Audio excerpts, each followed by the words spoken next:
May pamaskong handog si Pangulong Ferdinand R. Marcos Jr. sa nasa 2,000 mga Pilipino at karamihan sa kanila ay mga lolo't lola. Ang detalye mula kay Clazel Perdilla. Rise and shine, Clazel.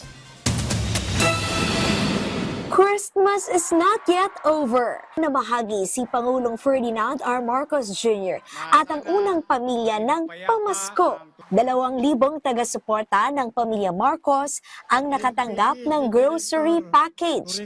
Kabilang dyan ng senior citizen at miyembro ng firm of Friends of Imelda Romualdez Marcos. Maganda yung New Year ko ngayon. Kahit pa paano, may iyahain ako sa lamesa.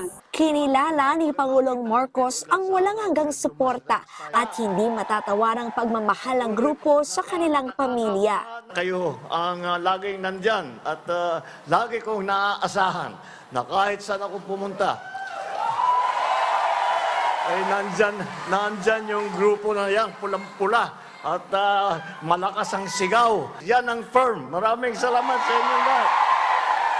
Bukod sa grocery package, lalo pang tumudo ang ngiti ng mga benepisyaryo ng magsagawa ng raffle. Si Jocel, hindi makapaniwalang nanalo ng TV. Siyempre, masayang masaya, pero shock ako. Na-shock. Gulat. Si Pangulo Marcos pa yung nag-abot sa inyo. Masaya. Gaano man kabala ang pagiging pinuno ng bansa, pangako ng Pangulo. Hindi ko po masusuklian ang inyong napakagandang loob na ipinakita sa amin sa ilang taon na. Siguro labis na sa isang dekada na tayo ay nagsasama. Asahan po ninyo at hindi po kami nakakakalimot.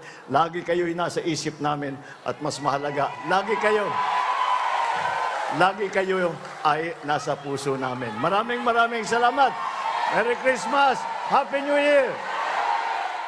Clazel Perdilla para sa Pambansang TV sa Bagong Pilipinas.